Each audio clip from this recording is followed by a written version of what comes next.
So, number one, then I just printed this one out, and I'll just go through it with you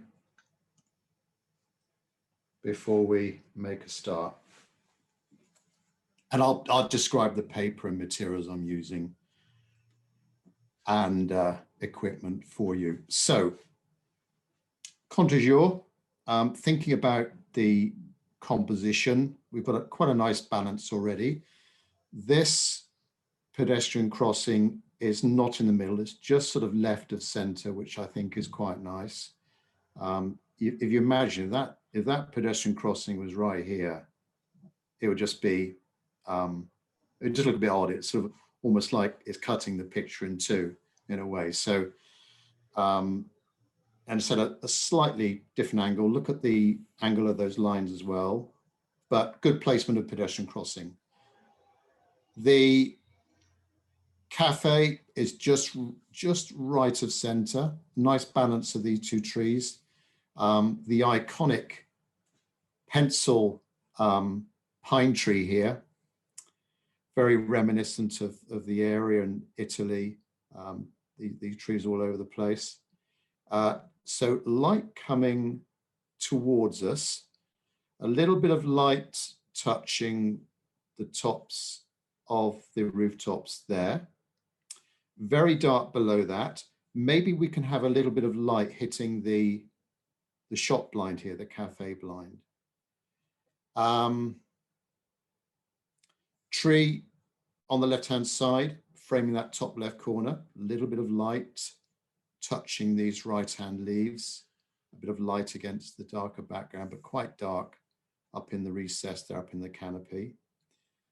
Dark right across the buildings that we're seeing here, particularly over here on the right-hand side.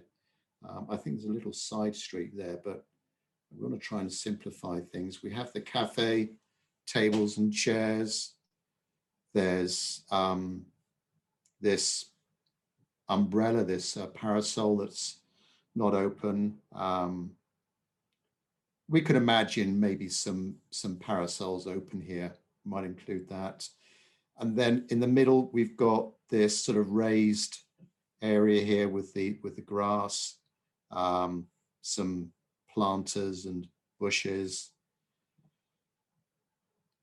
Got a bit of a this curved bit here as well. Not so sure about these triangular markings. They're not really doing anything for me. This figure is walking away from the composition. If we're going to have a figure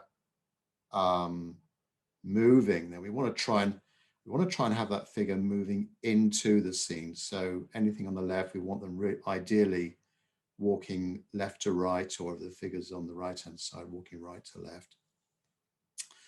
So that is the scene. Not actually too much to remove. I'm not going to include this tree. For me, that's not doing anything for me. I prefer to just have, I mean, we can also see just a little glimpse of the hills in the background. I think there's the hills there, Lois, aren't there? Just this little slice here.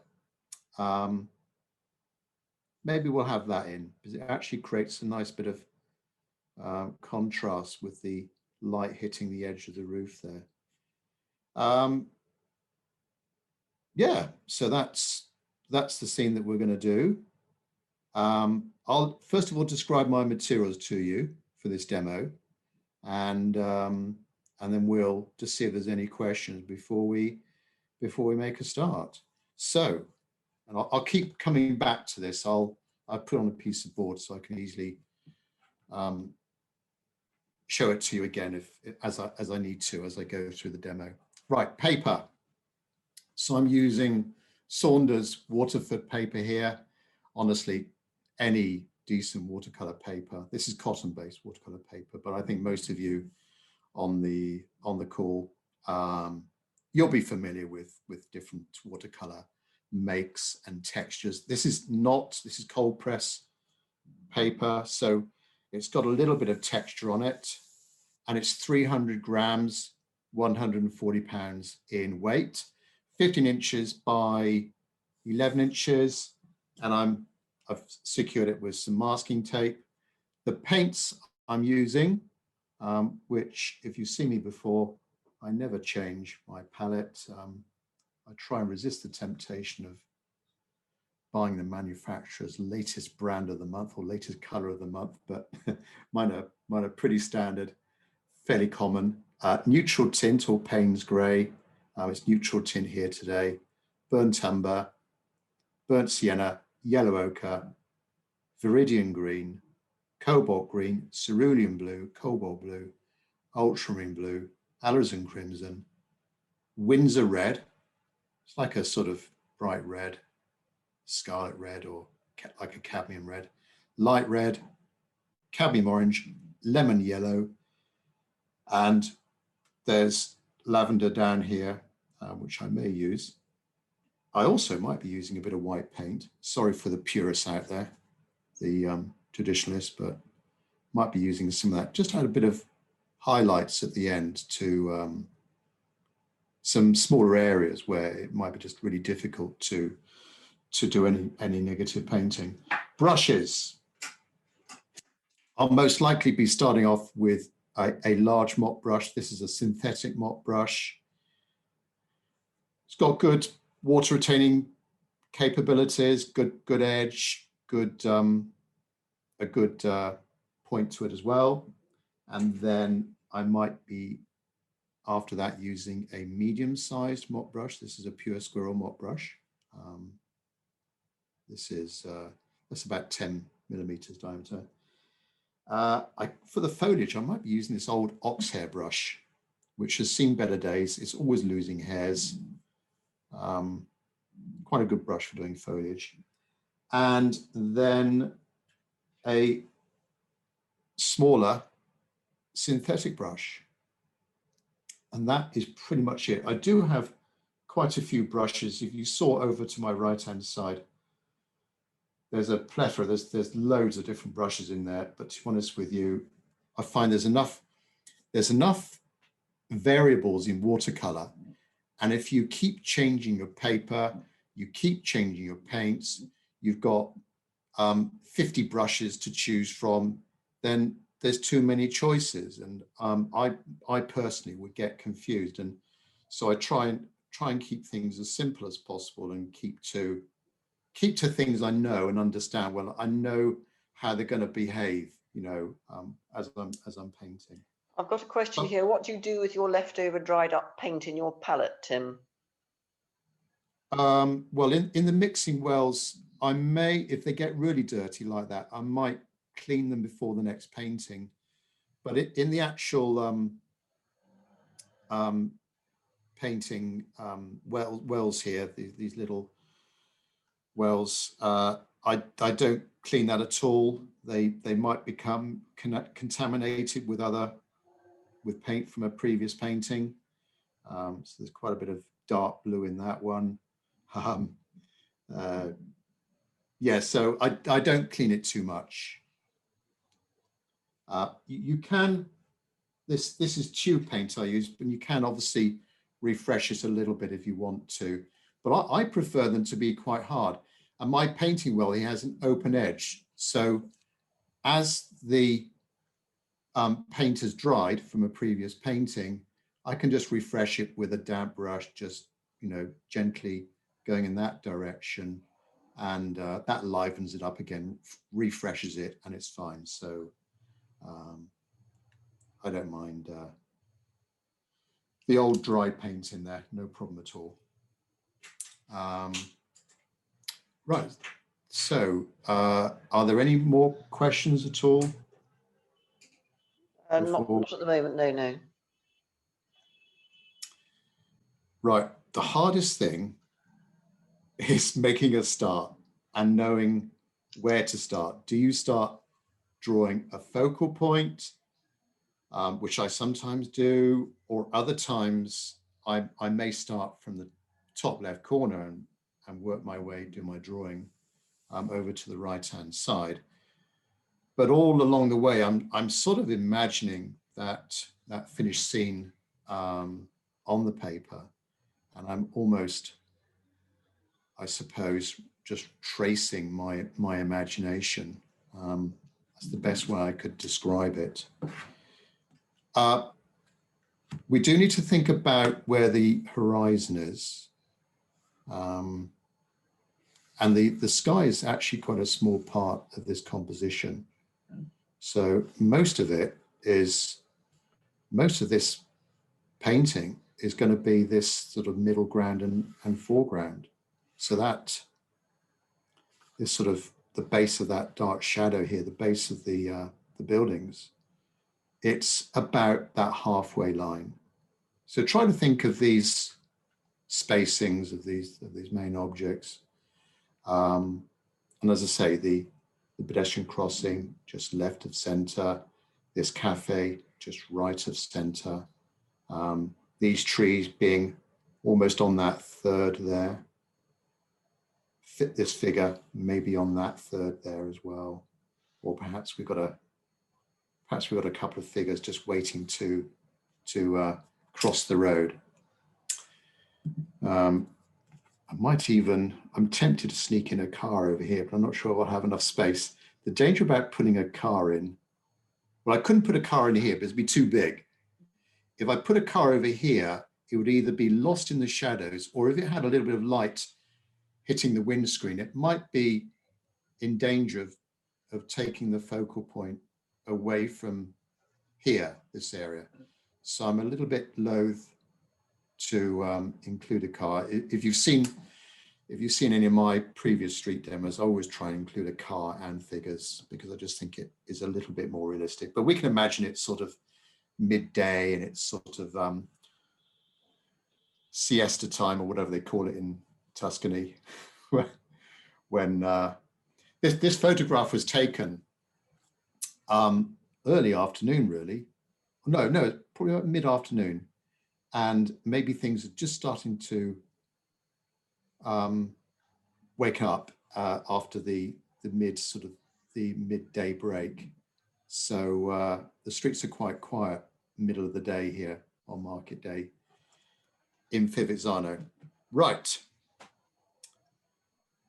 Let me start I'm going to start with the rooftop. So we've got the building in the background coming down at a slight angle. And there's really two halves to this building, with that being the dividing line, and then the cafe, the sort of second half, is almost like that there at that sort of angle, just a shallow angle off the horizontal. We have that tree, this yellow green tree with the light is shining through it, and just roughly there, the outline of that. I will try and make some of these lines a bit darker if you can't see them. I find sometimes with Zoom, yeah, do make them darker if you would. I can see them. I've sometimes find with Zoom, they go out of focus. I don't know what Zoom does to the video. I'll make them darker in a minute. I'm drawing them fairly light here. I'll make them dark in a minute. The pencil pine, let's put that in. I'm gonna have it taller. I think it needs to be taller from a composition point of view. Just to provide more of a frame on that side. So there we are. The base of the tree is going to be around about there. Buildings on the right-hand side. You might see that line, that's darker. There we are. Now, this grassy bed, this raised bed here. And that side coming down to the road, the edge of the road, and it goes up at a slight angle there. That angle is more than that angle. We have the bend in the road. How good are you at doing curves? So this sort of goes.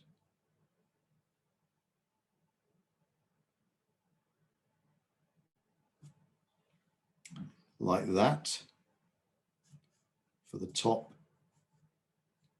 level.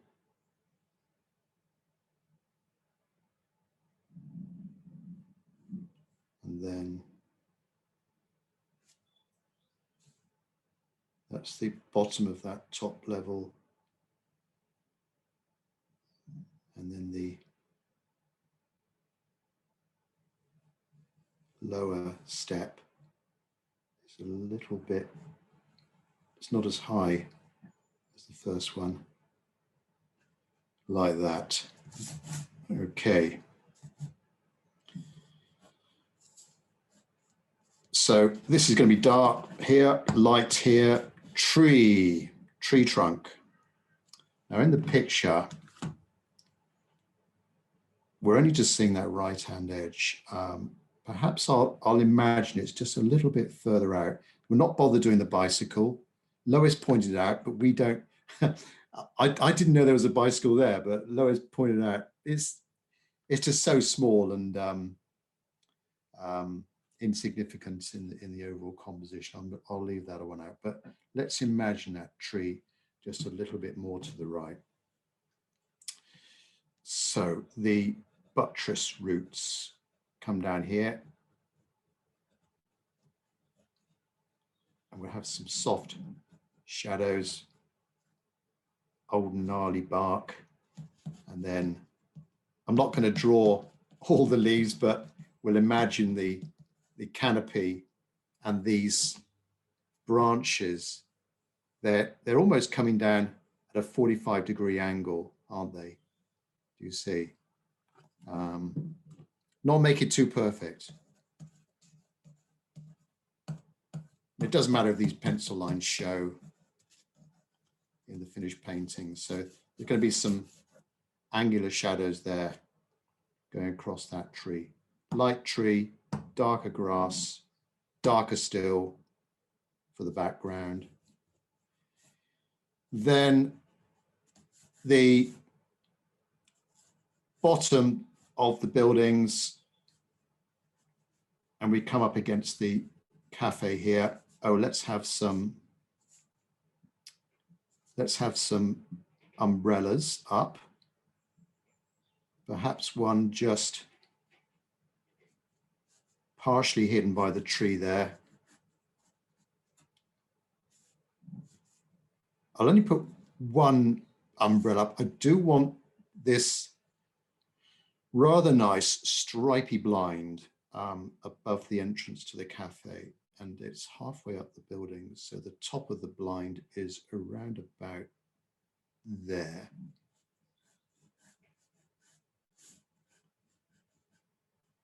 And then the left-hand edge and the front leading edge is like that, and then we've got these stripes like that. A figure. So we've got this girl as a guide there, and also, you know, if you think about, well, we're almost on the level here, but if you think about where the tops of a figure will be, they're going to be around about there in relation to those background doors and windows. You can try and imagine where the top of a figure might be. So around about this sort of height, I think. Let's put in a figure. So we've got these two dominant trees, something going on in the cafe.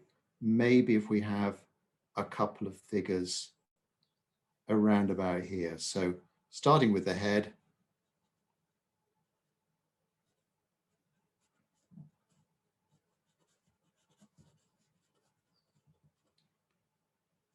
And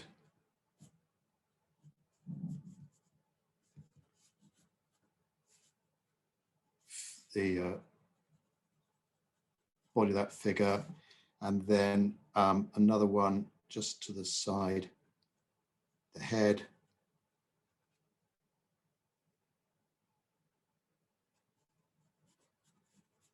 Slightly different pose.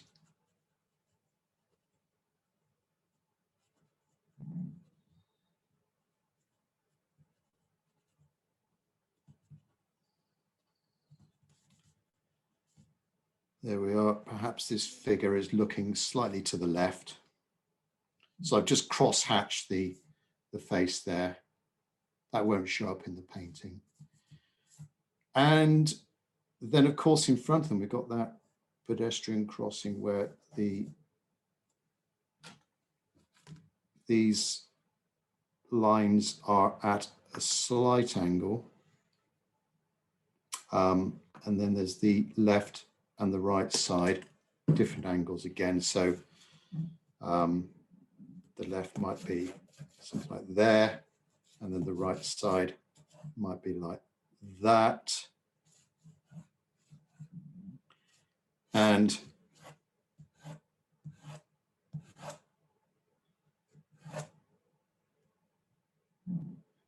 actually, no, it should be more angled down than that.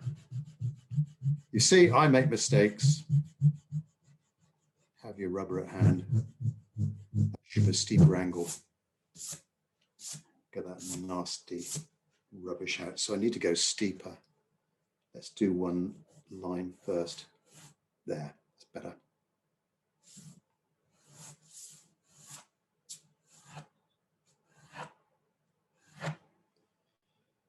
There we go. So trying to think now, what are going to be the light, what's going to be the light and the dark? So light, dark, light, dark, light, dark. And their shadows will be going over to our bottom left corner. Okay, tree, this deciduous tree trunk, shadows over there, and the tree shadow is going something like that. And then the bottom right hand, the shadow of this building here, like that.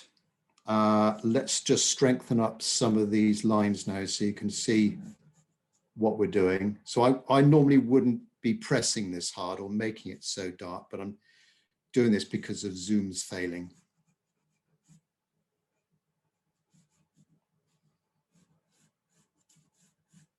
Is that dark enough for you? A bit darker. Yes, that's good. That's good. Yeah. Umbrella. Tree catching light. Pencil pine. Cupressus sambivirens, I think is the Latin name. Stricto. Yeah, that. We just call the cypress tree. Yeah, I'm not sure what this tree is. Looks like is it? No. I couldn't even guess. I mean, this might be like a lime tree or something. I think it's like a lime, I agree. Yeah, it's a beautiful tree. Base of shadows, cafe stuff going on there. The edge of the grass, that raised wall, shadow there. This will be in shadow as well. I wouldn't normally do all of this cross hatching, but just so you can see what I'm doing. Should we have a hint of the hills behind there? No, I don't want to put that, just that tree looks a bit weird in there. Not do that. Right. that's it, me done then on the initial drawing. So making sure the drawing, I'm happy with the drawing before going on to the painting.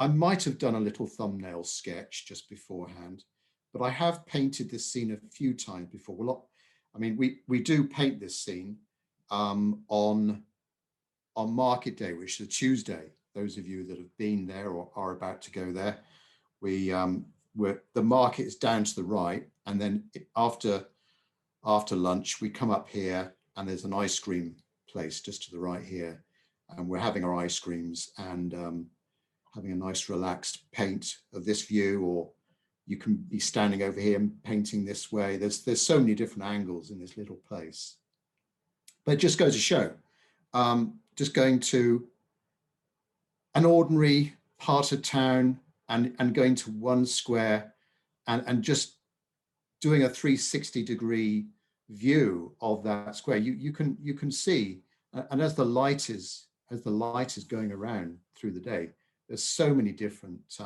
painting subjects and just moving things around. You know, if the tree's not big enough, make it bigger. If the tree's in the wrong place, move it. And obviously people and cars, you can adjust that to suit the composition. So I'm not going to draw in that shadow there. I'll wait till I'll paint that in, but I know I've got two shadows. Or actually, in the photograph, this tree trunk is coming down here, and it's sort of meeting the shadow of the Cupressus sempervirens. So we'll maybe they're sort of merged in with each other. All right then. So if there's no, oh yeah, it does. I'm looking at my screen now. It does show up a bit more, doesn't it? So dark. These figures.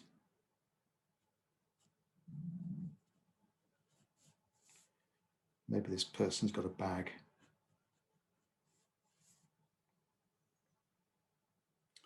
There we are.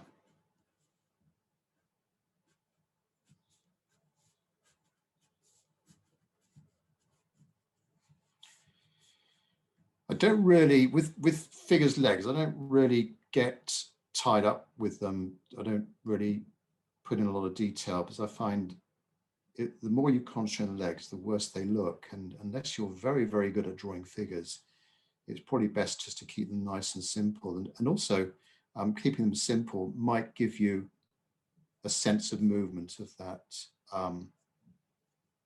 figure as well.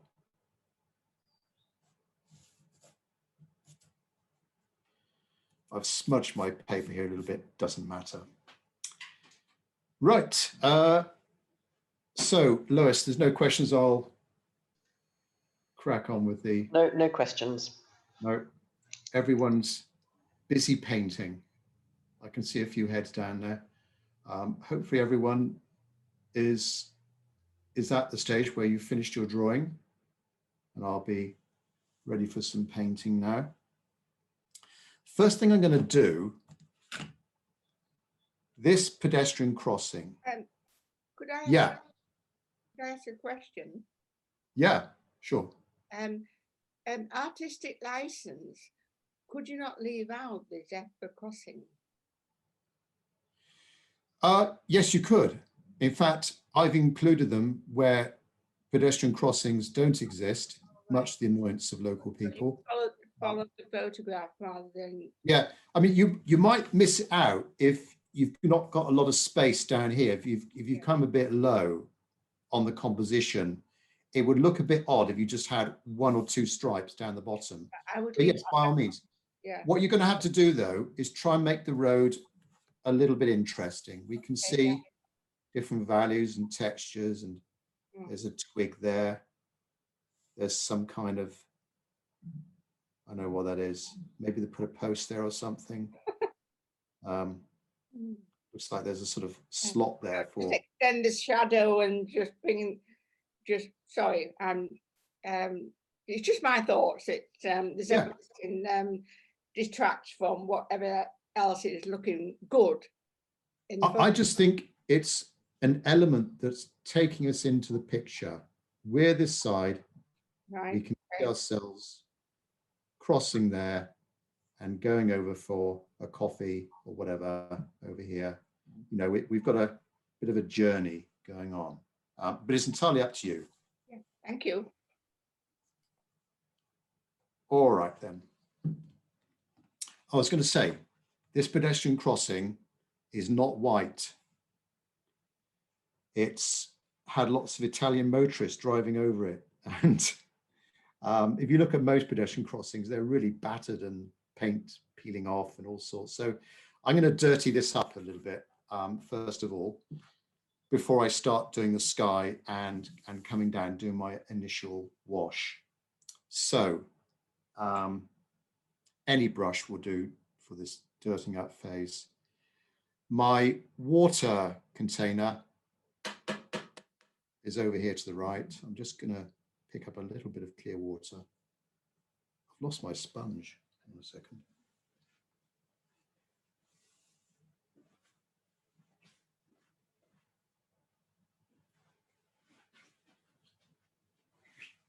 Here, I've got a sponge as well that I'll put over to the right, a damp sponge, which is useful where I think I've got too much water or too much paint on that sponge. I'll just wipe it off on that sponge, but just pick up a bit of water and anything that's in the palette,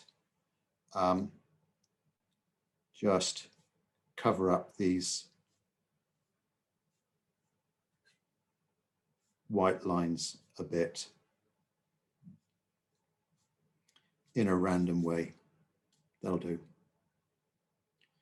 Just a light coating of something dirty that you've got lying in your palette if you've not cleaned it. So the sky. Now, to get a nice even flat wash, that's quite a flat wash. There's no the intensity of the blue there is pretty consistent all the way through. I mean, that value there is about the same as that. So to get that, easiest way I find is to pre-wet the paper, just a little bit of water with a big brush, just cover over that, down over the tops of the roofs. So I'm now placing an even layer of water over that top. It's not too wet. It's not too dry. I'm going to turn my fan heater off, otherwise things are going to dry too rapidly. And I can look at it against the light and there's just a bit of a sheen still on it, okay? And that should help me to lay down an even wash now. So same brush. My sky color, I like choosing a sort of 50-50 mix of cerulean blue and cobalt blue. I find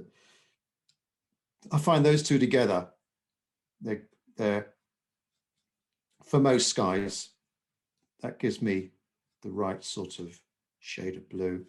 Sometimes I might go heavy with the cobalt, sometimes a bit heavy with the cerulean. Cerulean is a bit more of an opaque color. And of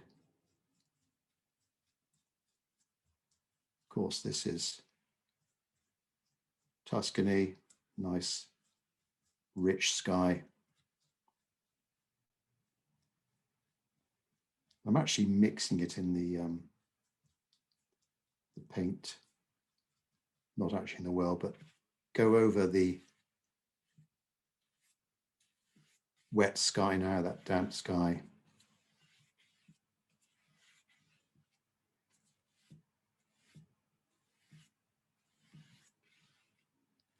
And over the rooftops.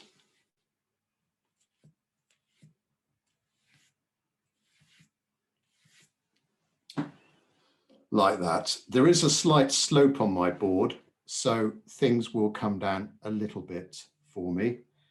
Now, coming down the page, oh, let me just take that blue over into the top left corner.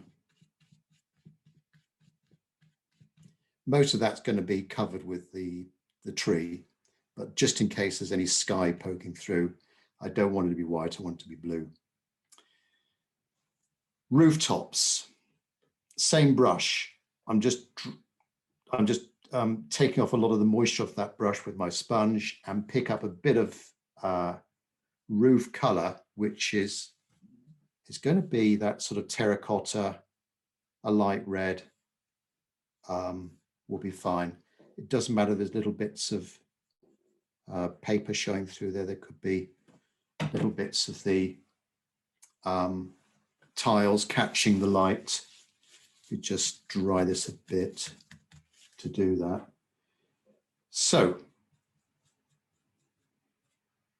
a bit more water, light red, Windsor red.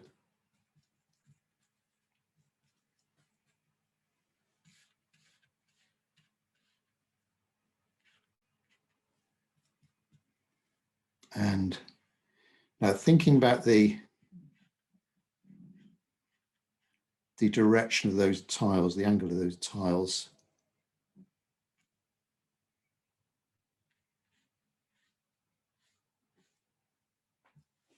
Then the roof of the cafe. Doesn't matter if you go over the bottom edge like that.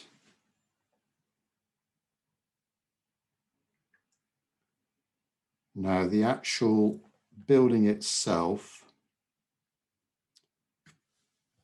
it's like a sort of, now we'll be going darker as the second stage. This is just the sort of base coat, the first layer. I just want to try and cover as much of the paper as I can, apart from those areas where I'm going to be a little bit more detailed with the painting, or they're going to be obviously white. I'm going to go over that with a sort of yellow ochre, burnt sienna mix.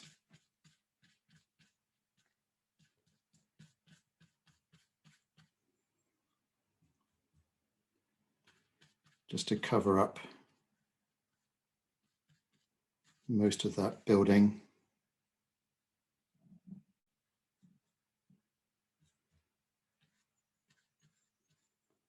Paint around the shop blind.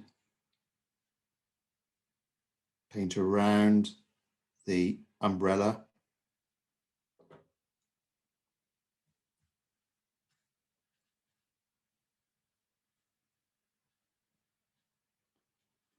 Around the figures, don't need to be too precise. Tree trunk,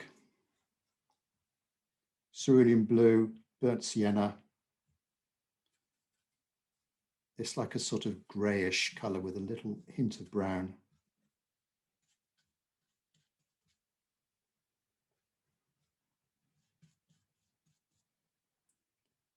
There we are. This grass, yellow, bit of blue, my lemon yellow, ultramarine blue, bit more yellow.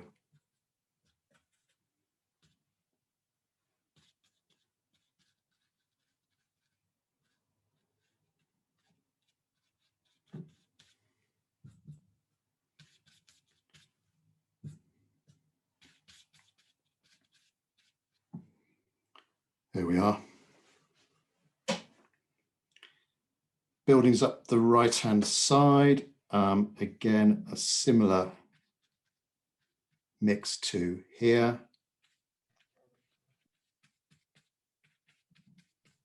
Excuse me, please. What is that on the right, left-hand side? The grey. What color did I use? What color? What is that? The tree trunk or what? Yeah, this is the tree trunk here. This is the right-hand side of the tree trunk. Oh, right. And I've just put in this oops, too brown. I just put in this grayish mix.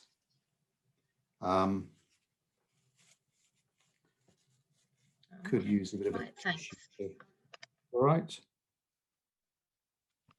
Just use a bit of a tissue there or paper towel to lift off that very light side, that very brightly lit right-hand side, just at the base of the tree where it comes down as these buttress roots.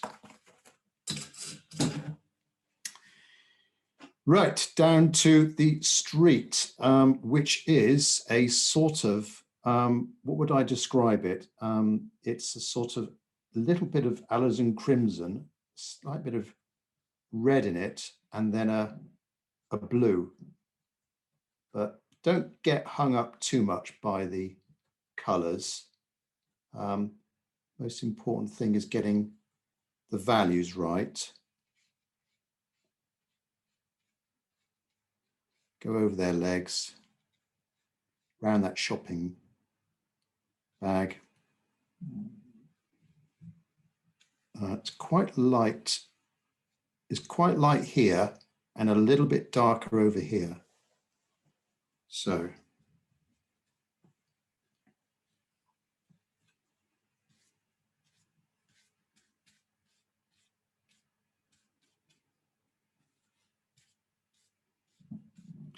and this doesn't need to be a perfect wash like the sky, because the more you look at it, you see little imperfections and slight variations of color. So let's add a bit of burnt sienna, ultramarine blue.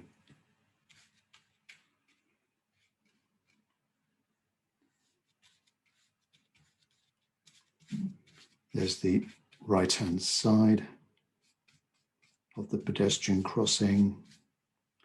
And you can see with my brush strokes here, my brush direction, I'm a little bit more erratic.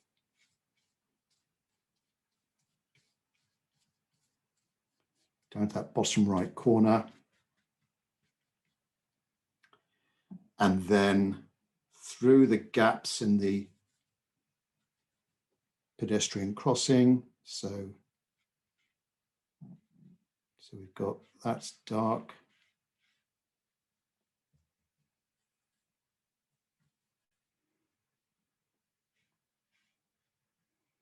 That's dark. And that's dark.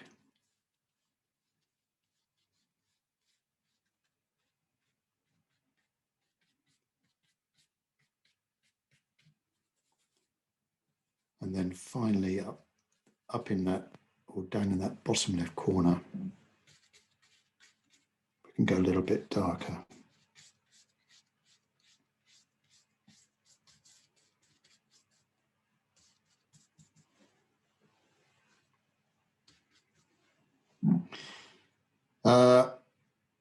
I'll just put in a little bit of this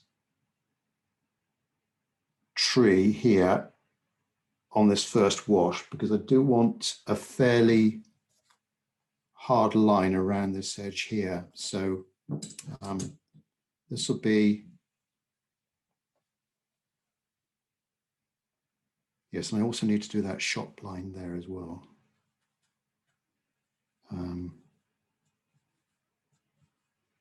So let's put that in. Carefully paint around the umbrella like that. Tree. I will use a smaller muck brush or my foliage brush, my old, see that head there? It's gone dry, but let me just wet it, damp it.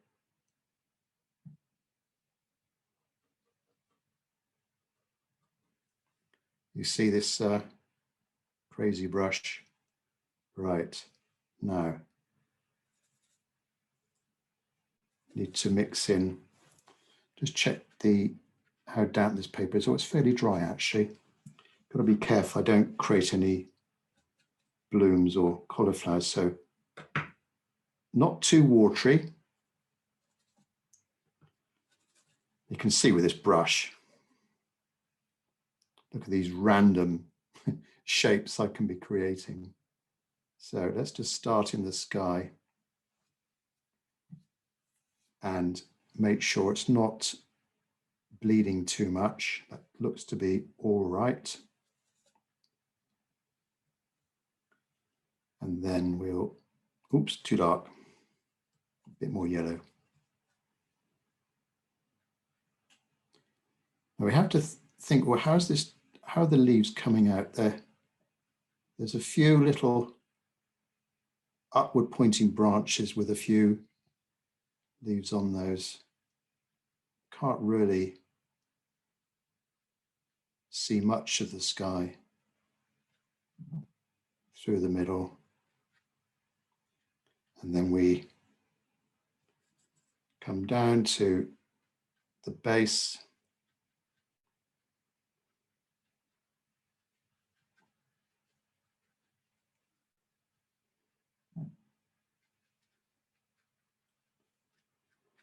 Like that. Maybe there's a few little leaves. I don't want to make it taller than that pencil pine tree. I'll just let this dry a bit and then I'm going to go in with some darker paint to get a bit of a soft, darker area in the middle. Just as the light is coming through, catching the edges of the canopy, but it's quite dark in this middle bit here. You just revise the colour mix you had for that tree, please. Tim. Well, honestly, any yellow and any blue, but probably make it more yellow than blue, because this is taken in early October and the leaves are just starting to turn. You might better see some of the leaves are yellow. So it's, it's late summer, early autumn, bit more yellow than blue. Went too dark there. And then when that is a little bit drier, I can go in with a darker color.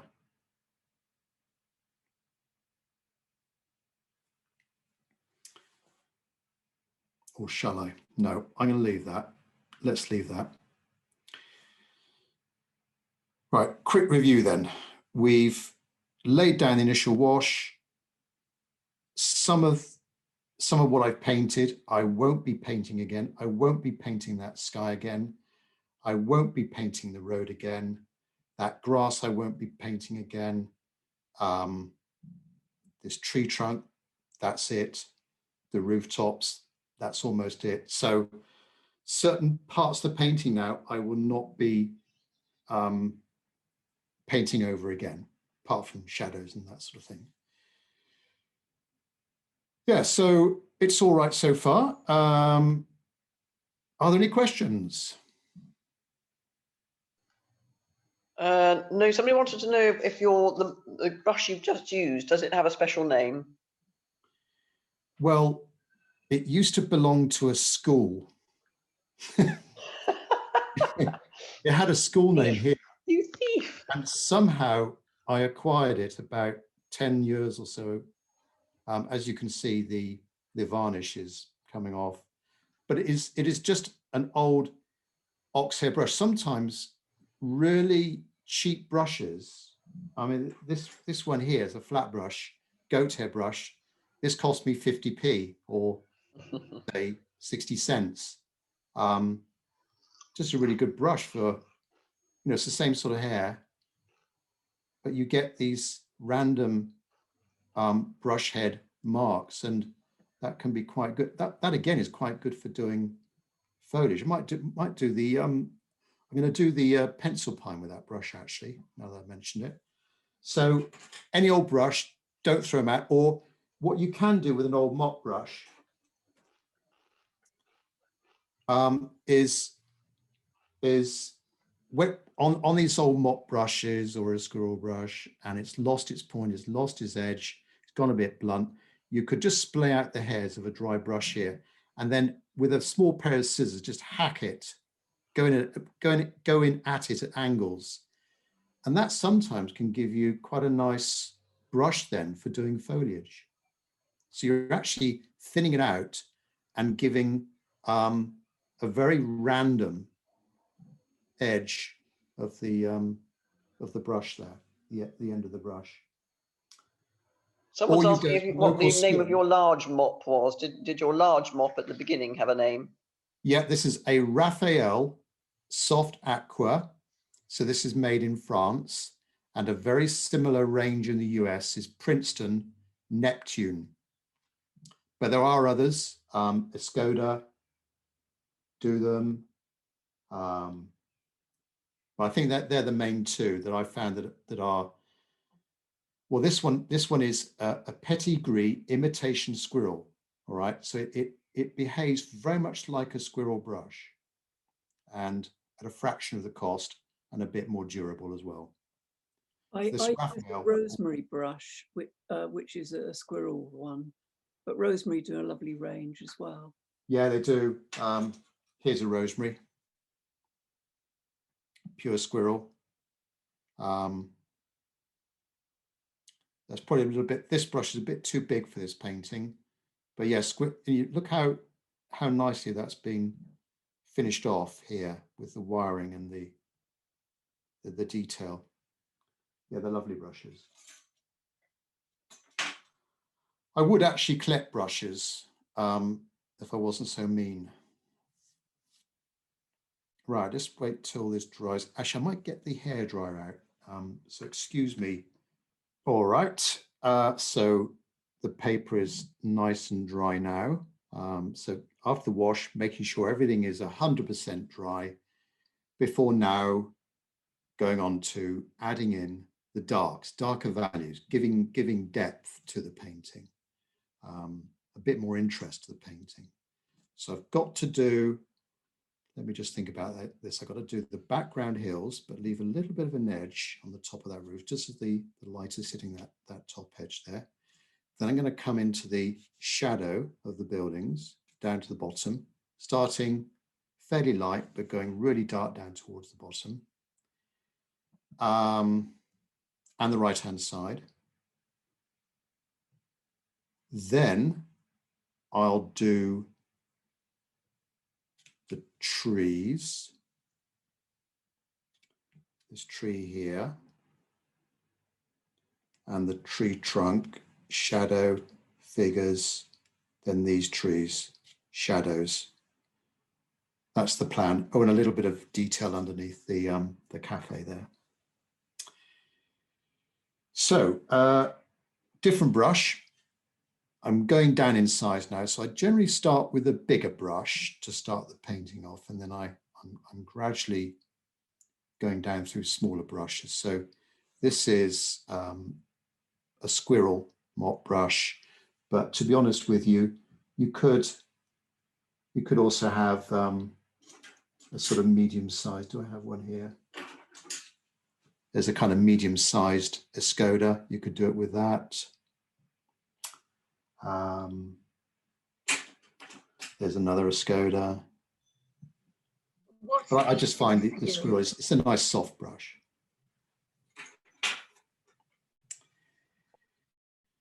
Okay, background hills.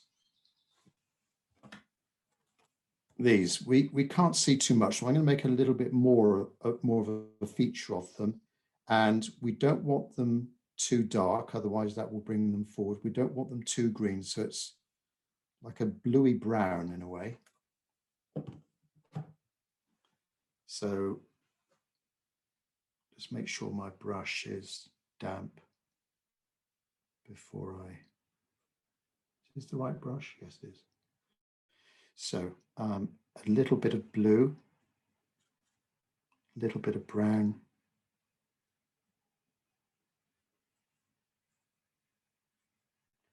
So any blue, bit of burnt sienna.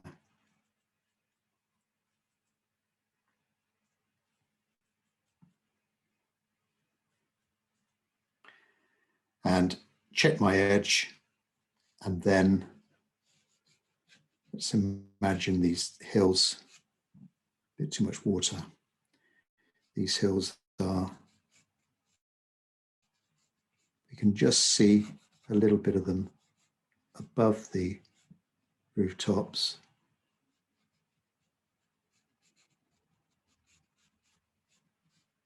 And then they come down and disappear.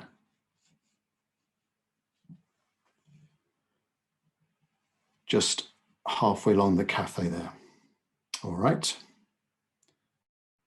Now, the shadow underneath the rooftops here, the buildings, there's a shop here, the cafe.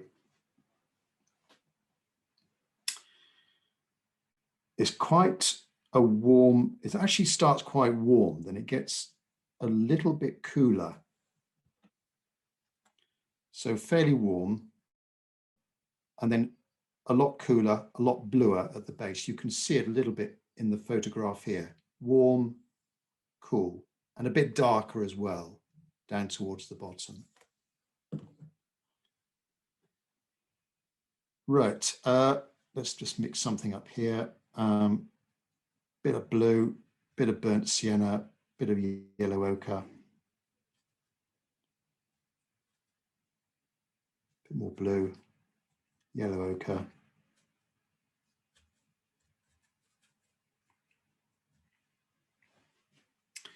And now I'm just leaving a few little gaps here where there might be some leaves coming down, some lower leaves on that tree catching the light.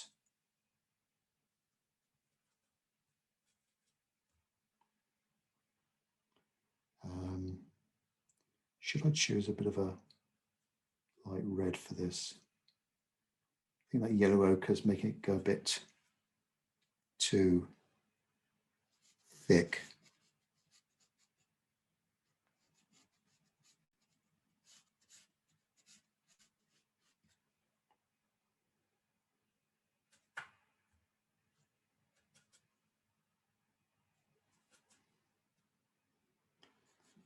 This is the cafe. And then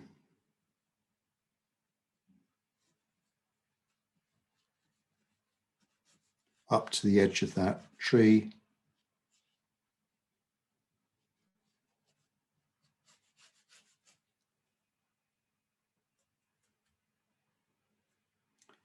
Ultramarine blue, burnt sienna, a little bit of light red.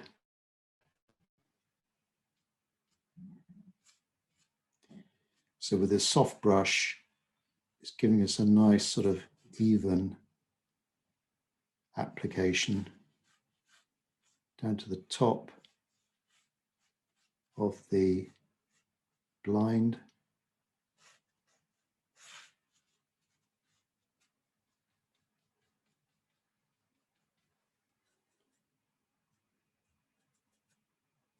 Ultramarine blue, burnt sienna, light red. Actually, it's a little bit darker down here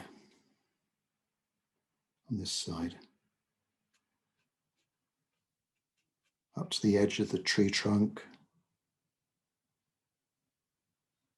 A little bit of a curve as the tree comes down to those bottom shoots.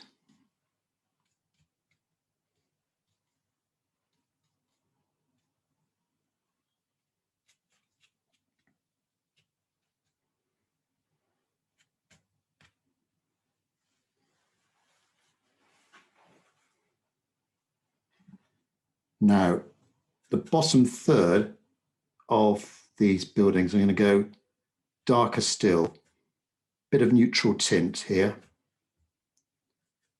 If you haven't got neutral tint, then use a bit of alizarin crimson, ultramarine blue, and a brown. That gives you a nice darker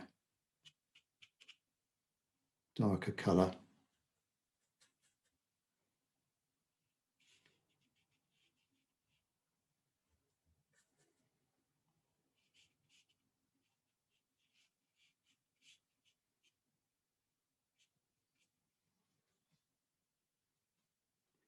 Going back up into the upper bits, you can see with my paint, that's still quite damp. I can still go up there and adjust it a little bit. I need to be a bit careful now with painting around this figure.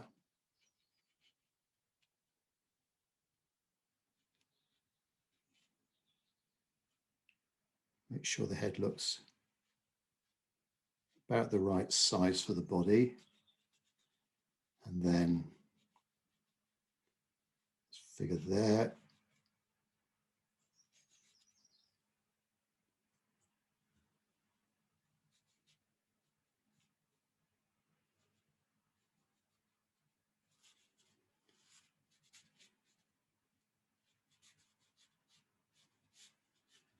Bottom of the blind up to the umbrella, underneath the umbrella.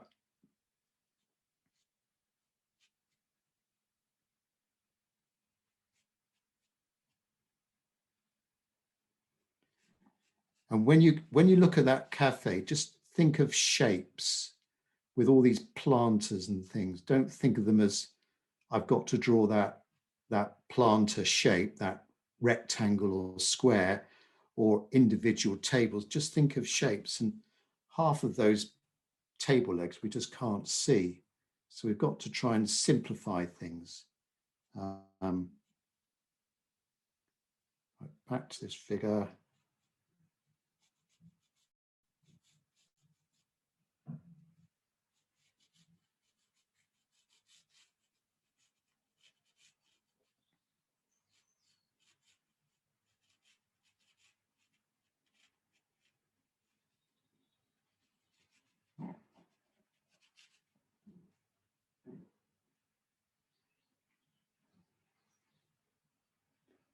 Up to the tree.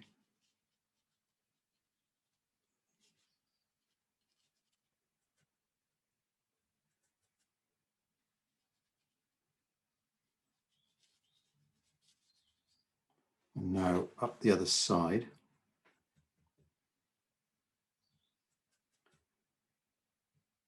So I'm just trying to adjust the color a little bit. It's more of a sort of creamy pink, but in the shade, if we can get to that.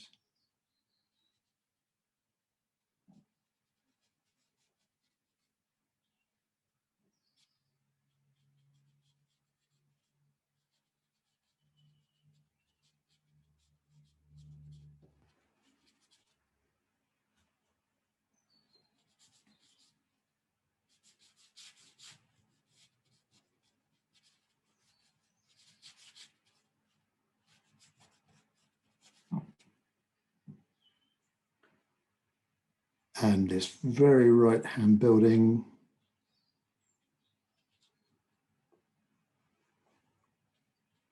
is, well, it's like a sort of brown color, warmy brown, but then goes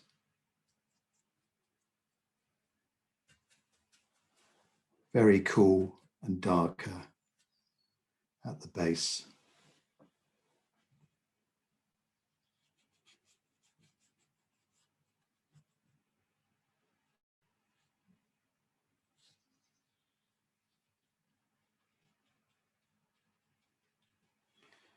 Like that. Okay. Next. Right. Let's now do this tree here. I'll do this tree here and the shadow, and then I'll stop and see if there's any more questions. Right, so back to my foliage brush, or any old brush, or a brush you've lifted from the local school. Again, foliage.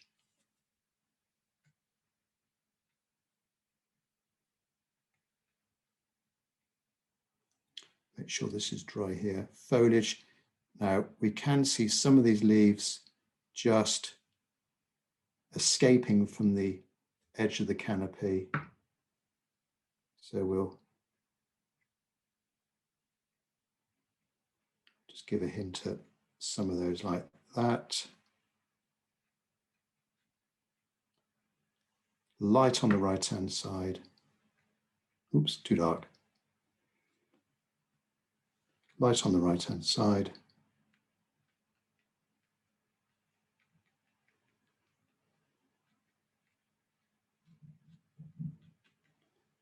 But then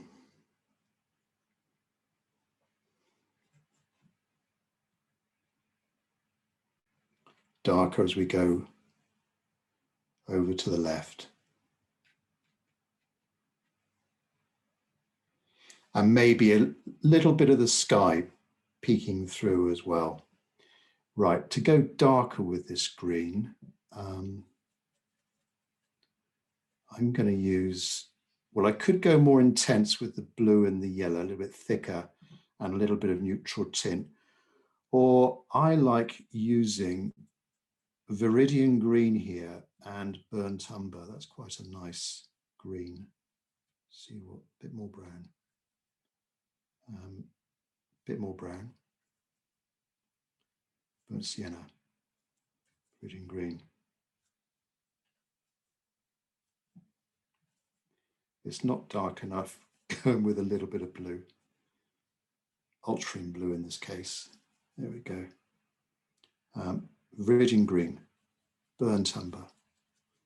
It's a bit dried up, that paint there, so I'm going to have to work it a little bit.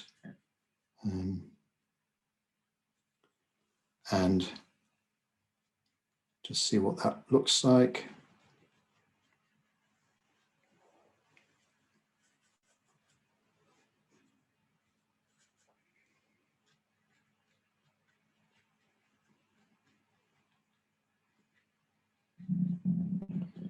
So you can see the way I'm applying these marks just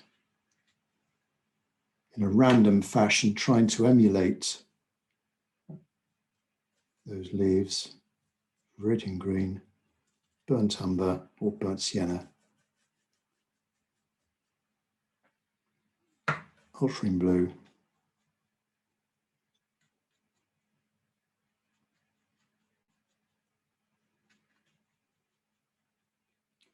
we can see more light peeking through here than over here. So go a bit more dense on the left-hand side.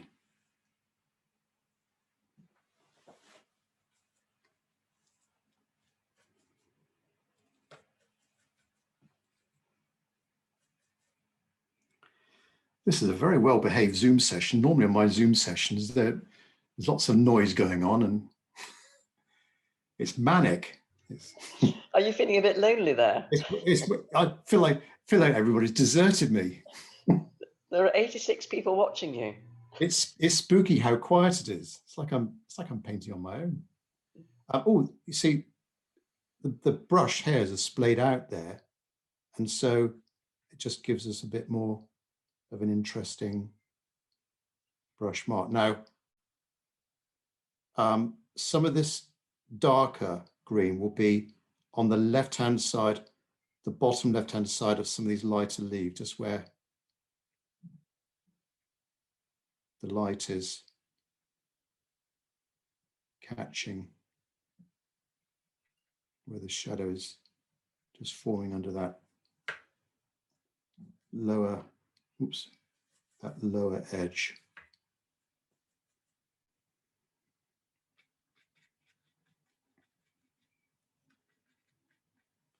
Bit too dry.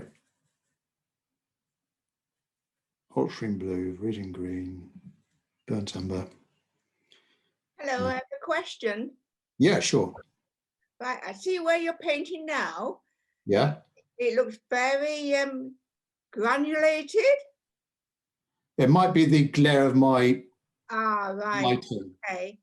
Wait till it dries. On the right-hand side as well, in the brown, it seems to granulate there. Yeah, that's good. So how did you get that? It might be the quality of the paints I'm using, the thickness of paint. Makes it interesting though. It does, doesn't it? I mean, this is what watercolor does. Yes. A little bit here as well. You may not. Yeah. With See it there, but in the tree in the left-hand corner, it's brilliant. yeah. So Well, reserve judgment till the end, because okay, thank you. Bye. things can go pear-shaped from here. It could all go horribly wrong with watercolor, as you know. Now that's quite wet there, so I'm getting soft edges, which might be all right.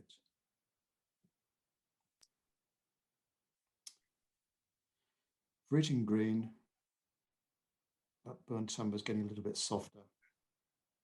I haven't used it in ages. I keep using, out of the two browns, I use burnt sienna more.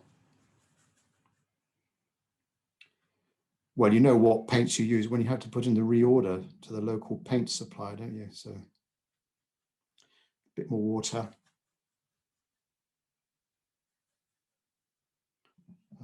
Burnt sienna, Viridian green.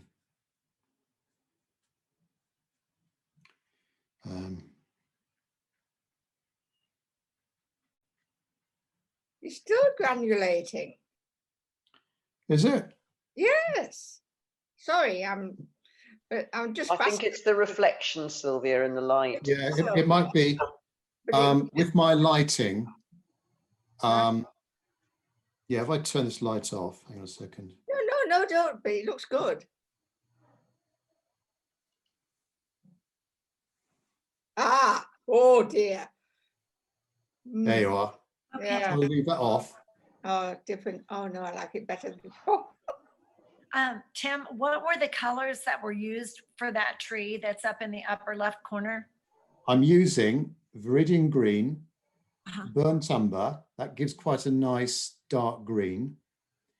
And then to go darker still, adding a bit of ultramarine blue or neutral tint to go a bit darker. Okay, thank you. Yes, you have to excuse the lighting. That the light's coming down here, and then it's bouncing up into the camera here. So, in fact, it is starting to dry now. So that glimmer is, that sheen is disappearing. Yes, yes, it is definitely. Yeah.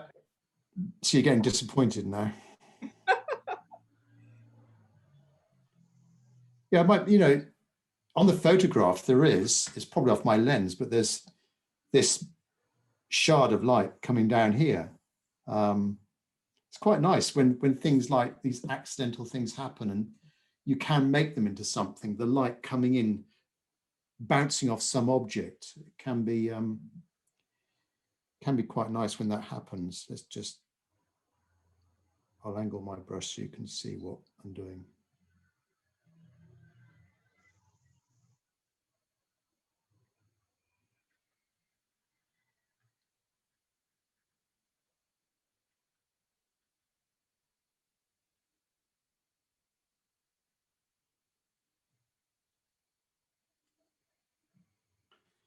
Let's come down to the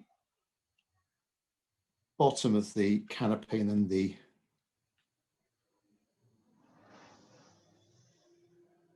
actual tree trunk takes over. Right, now shadow for the tree trunk. Oh, let's go back for my mop brush. And we want some shadows.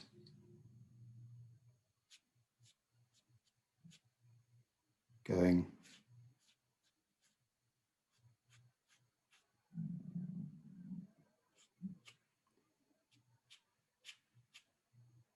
just checking the angle of them. All right, perhaps a bit more up there.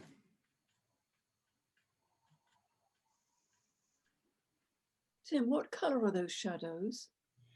That was just a little bit of ultramarine blue and a little bit of burnt sienna, so it's not too blue. Right, so it's not the same colour as the trees, the green leaves above. No, it's just you may not notice it. I'll take a photograph of this and share it with you afterwards, but it's a bit more blue. That's obviously a bit more green. And you can, I just picked up some clear water there, and you can just drop that in, just helps the things blend and can create some nice effects on damp paint. Right, are there any questions before I continue with probably this tree here? Oh no, let's continue here. I'll do the shadow around this raised grassy bed here, figures, and then I'll stop again briefly. So are there any questions at all? There are no questions on the chat.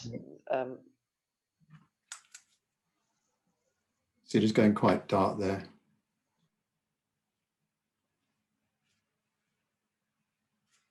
Just see if I can bring this lighting down a little bit.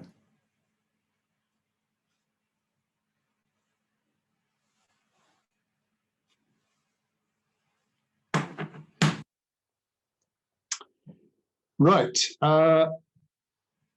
Now let's do these side shadows first of the raised bed.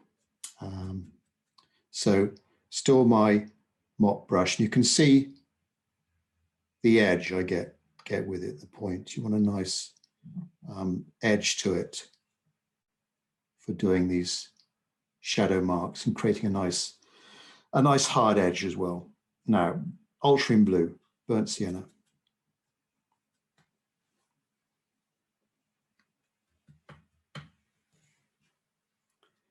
And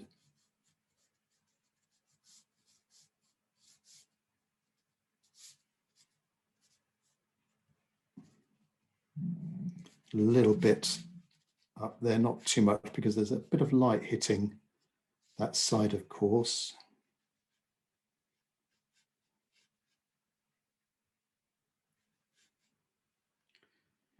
Planter there.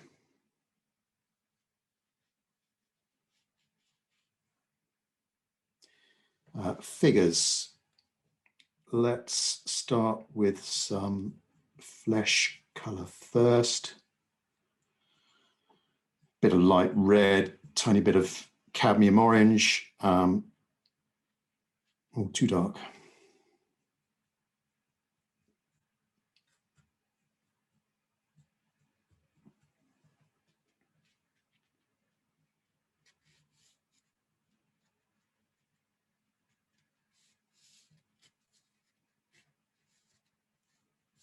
There's the arms.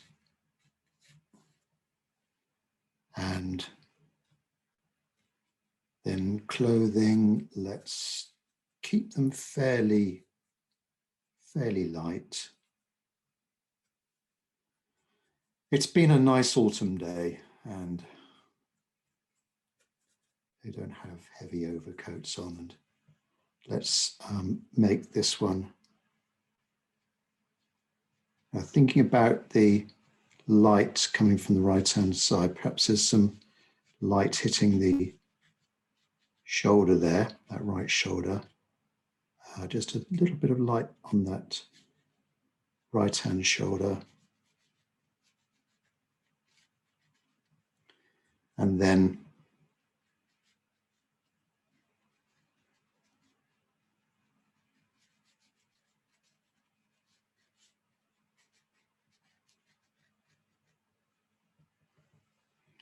down to the legs.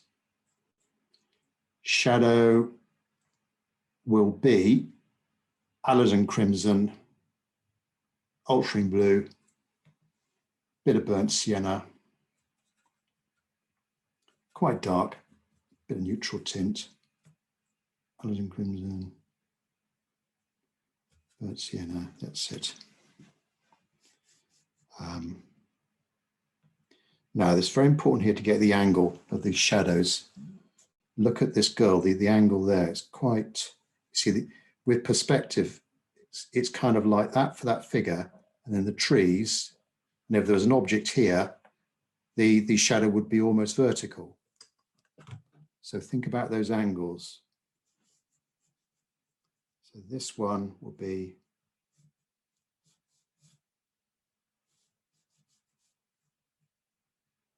connect with the legs, and then the other figure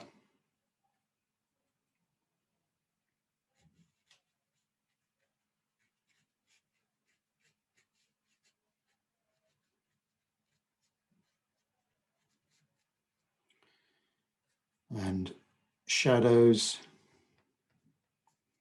So this one might be just slightly different on that angle.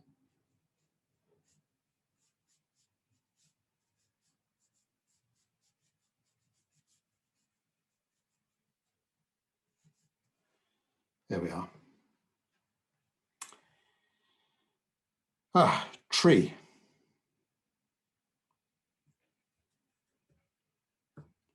A dark green. Well, let's do that. Viridian, burnt sienna again. Ooh, Viridian, burnt sienna. No, it's not doing it. Let's wash my brush off. Viridian green, burnt sienna.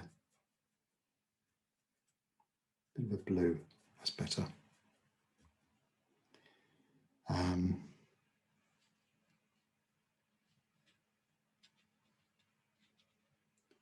I could have used my other brush for this.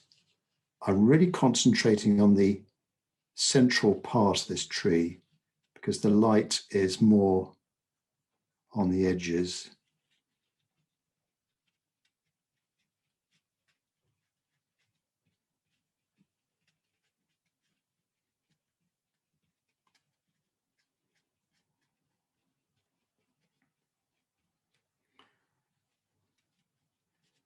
Down to the base.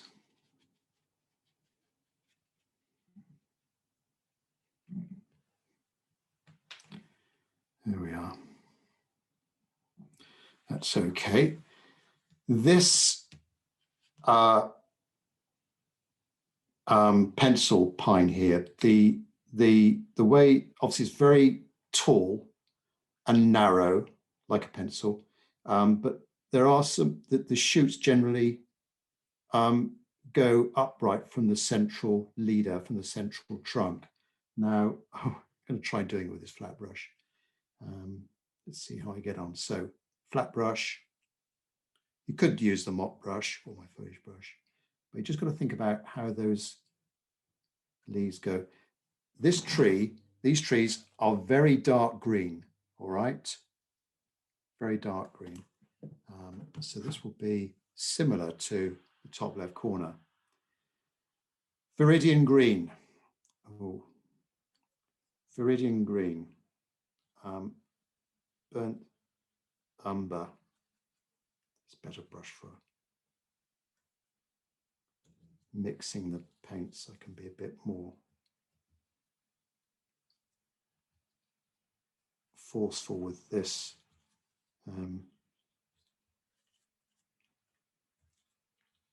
If it's not dark enough, cheat with a little bit of neutral tint.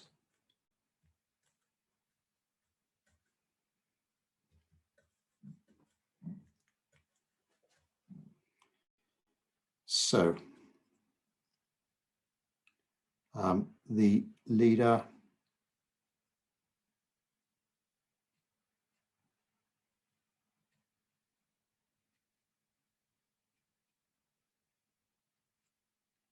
sort of a bit like that.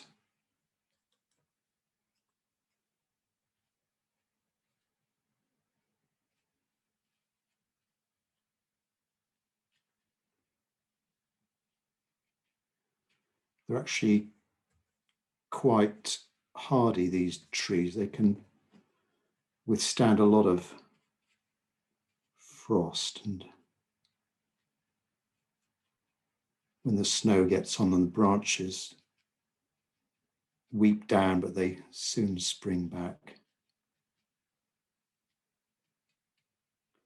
Let's go a bit darker towards the base. And then when we come down to the base, the way they might be trimmed is you get a bit of a round bottom to it. Well, this one's actually coming right down to the ground, isn't it? Let's just bring that down like that. And very dense, nothing showing through.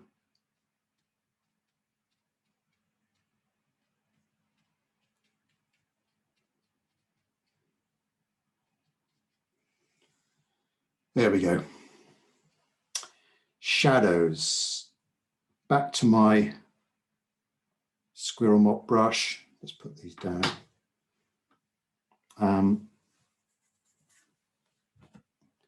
So we've got some warmer objects, these terracotta planters. There's a tall pot there, just square shapes, but then these cool shadows coming across the terrace here, and then they come down with a step and then continue on over the road. Now, the end of the shadow, do you see the edges are a bit softer? You could dampen the paper a little bit to get that soft edge. So you get a hard edge here, and then as you come out, you hit that damper paper, a little bit damp, and then you're going to get that soft edge. I'm not going to do that here. I'll just go a little bit lighter with the brush. So take off what I've got on my brush. Let's get rid of those. Let's get rid of that. And mix up quite a dark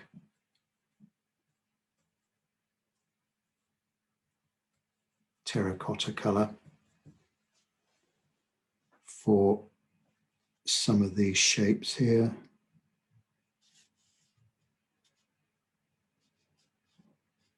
So there's a pot.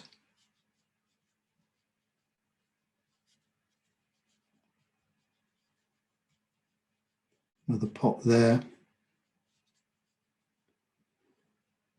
And then shadows. Let's add a bit of blue to that. Almost purplish, a little bit of neutral tint. Ultramarine blue, alizarin crimson. And thinking about the angle of the sun. So over here, fairly horizontal, but as we come down to these trees, they're going to be at a slightly different angle.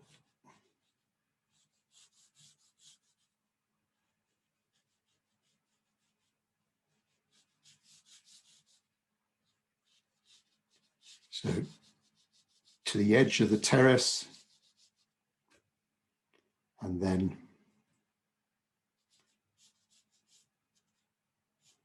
the leaves of the tree a little bit like that.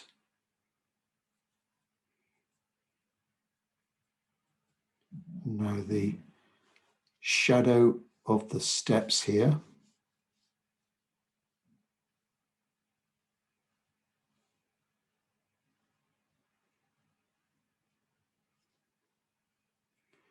There's one, and a little one here, not so deep.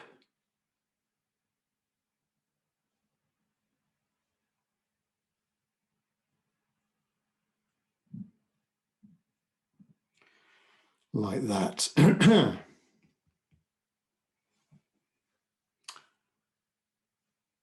Okay, next. Well, we're down to some details now with a smaller brush. This tree here, I'll just It's a little bit too dark in places. I'll just lift off a bit of that paint there.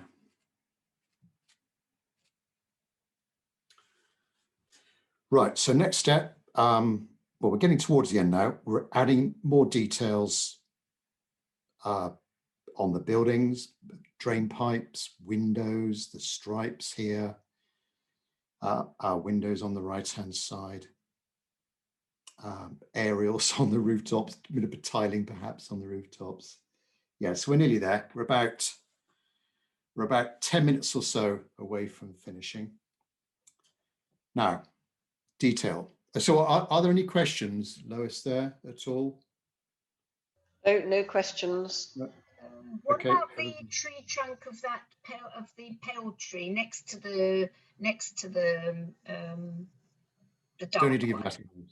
You're not going to bother This with one it? here. Yeah, you're not putting it in. I'll do that with this brush. It does have a little bit of a tree trunk, but it's quite light and you almost miss it in everything else that's happening in this cafe here. But yes, I'll just give a hint of that trunk with this brush here.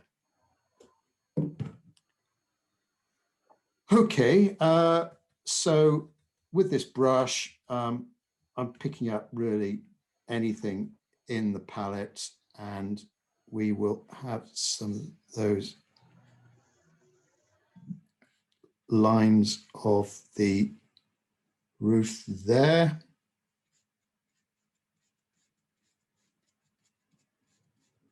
Maybe a few more of the cafe. Perhaps there's an aerial or two here.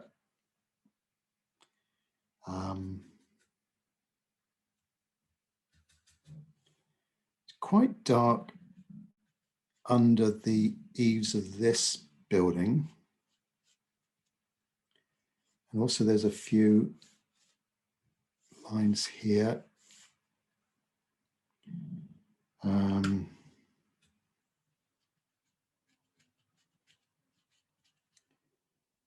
really you can't see too much of what's going on in the shade, but there's like a big window here with a balcony and some railings here.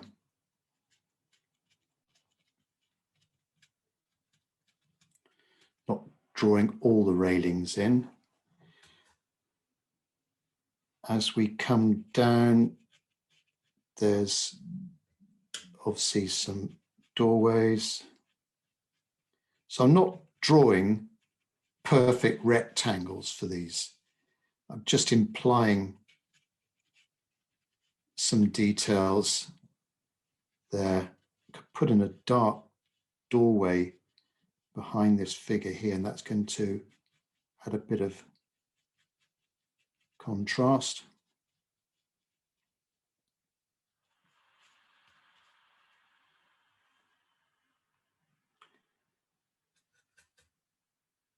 So not too, I am drawing details, but it's not too detailed, if you see what I mean.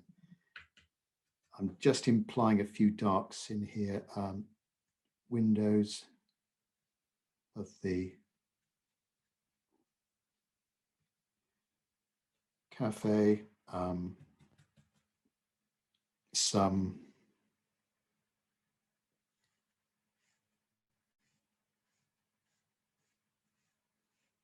stripes.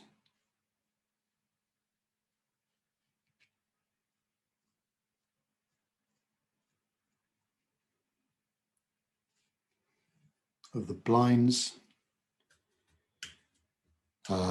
There are some verticals, some drain pipes here. And little junctions and so on. It's very dark underneath there. Now also we have some tables and chairs. So let's just imply a few of those with, oh, that's too thick. Got too much paint on my brush. few little legs.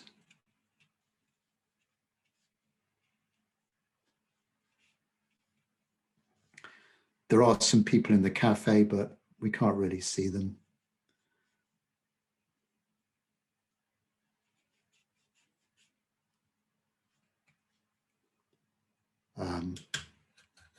Tree trunk of this tree. There we are, just a dry brush mark down.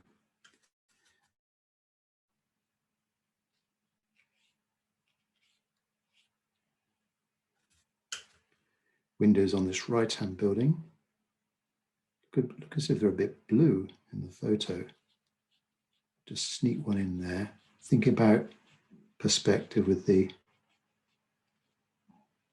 top of that window.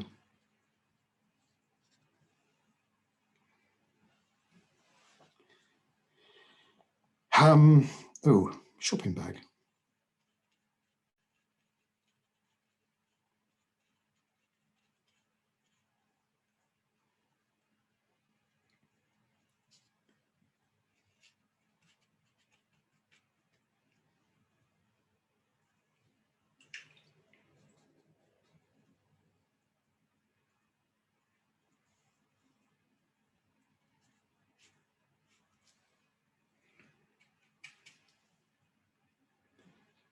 Right, we're nearly there. What I might do is, let's just add in a few tar marks on the road. So synthetic brush, not too much water, and then just a few dry brush marks. This is where the drivers are going around this corner on two wheels and they're making a few marks like that. Just to add a bit more interest to the road, not too many. I might apply now just a few white lines with a very thin brush, like a rigger brush or a brush that's got a very good point to it. So I'm going to take some, now what I'm going to do here is maybe pick up on some highlights of the figures, the tops of the tables, possibly the rooftop a little bit, just a tiny bit of white paint. So I'm using a rigger brush. I'm just making it a little bit damp, and then white paint, any white paint will do. I'm using white gouache, but straight out the tube. Okay. Straight out the tube. Is this too wet? No, that's right. And we can just, maybe the light is just catching those aerials. Edge of that roof. That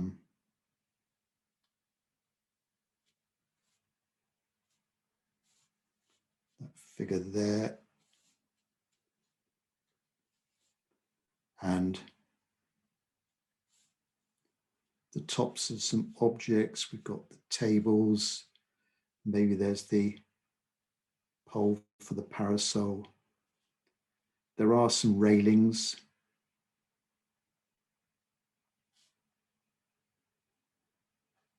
In the distance.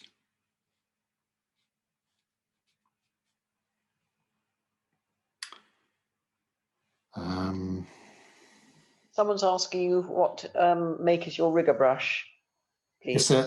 It's a Lebenzon. It's a US make. It's bamboo. It's handmade. It's bamboo, just reclaimed bamboo that people have been chucking out of their gardens, and then Lebanon's they just recycle any old fibers or hairs they find. So this is a synthetic one. Let's just get in a bit of a white line there. don't like drawing white lines around these frames, but just a little bit. So I want to keep that quite dark. There are some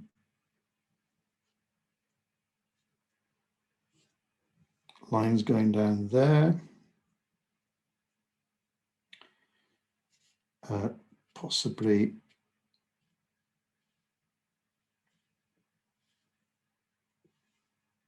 some lines on the terrace.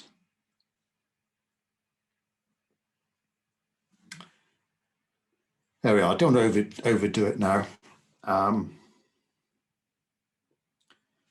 One final thing, when this is dry, I might actually rub out some of these pencil lines on the where the paper's showing through. Yes, so that's me done. Marvelous. Thank you very much. Yes, so there's more you could do, but the danger is you lose that freshness. You've got to think about where and when do you stop. And I think I'm about it. Maybe there's some light hitting a bit of that balcony.